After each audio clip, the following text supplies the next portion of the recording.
নমস্কার বন্ধুরা, welcome to my channel SB explorer.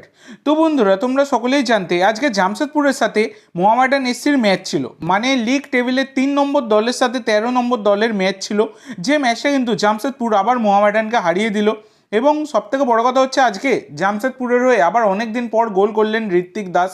তো ঋত্বিক দাস তিনি প্রায় ইনজুরিতে ভুগছিলেন এবং তারপর সুস্থ হয়ে বর্তমানে তিনি মাঠে ফিরেছেন। আজকে প্রথম একাদশের সুযোগ পেয়ে তিনি কিন্তু গোল করলেন এবং জামশেদপুরকে মূল্যবান 3টে পয়েন্ট ঘরে তুলতে সাহায্য করলেন।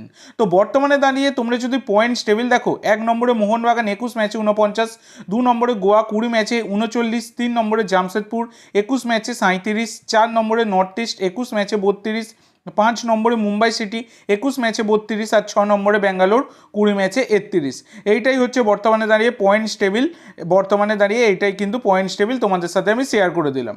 তো এরপরে একটা আপডেট তোমাদেরকে জানাবো, যেটা মোহনবাগানের আপডেট এবং খুবই গুরুত্বপূর্ণ আপডেট। যেটা হচ্ছে পরবর্তী ম্যাচ রয়েছে মোহনবাগানের 23 তারিখ উড়িষ্যার বিরুদ্ধে, তোমরা সকলেই জানো, যেটা কিন্তু লিগ সিল ডিসাইডার ম্যাচ। এবার সেই ম্যাচের আগে বড় ধাক্কা কিন্তু মোহনবাগানের জন্য। সাহাল আব্দুল সামাদ, মোহনবাগানের তারকা ভারতীয় প্লেয়ার, তিনি কিন্তু এই উড়িষ্যা ম্যাচ থেকে ছিটকে গেলেন।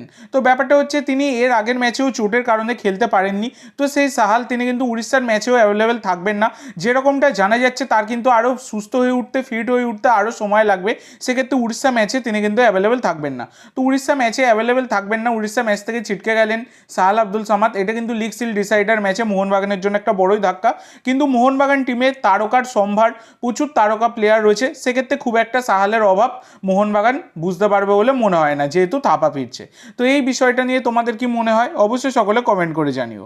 তো আজকের জন্য এইটুকু বন্ধুরা। ভিডিওটি ভালো লাগলে অবশ্যই লাইক করো, শেয়ার করো।